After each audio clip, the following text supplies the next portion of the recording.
Hello there and welcome to today's video.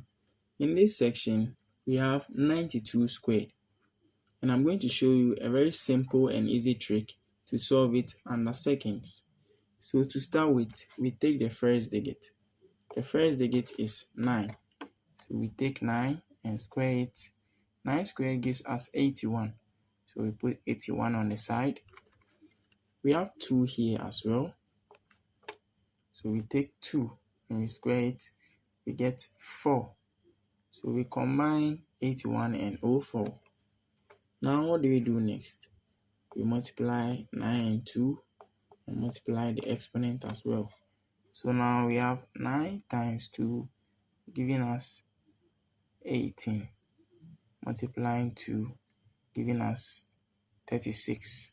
So now we write 36, add our 0 here, and we can sum it up. 4 plus 0 gives us 4, 6 plus 0 gives us 6, 3 plus 1 gives us 4, and 8 is maintained. So 92 squared is clearly 8,464. Thanks for watching this video and don't forget to subscribe and like. See you in the next one. Bye bye.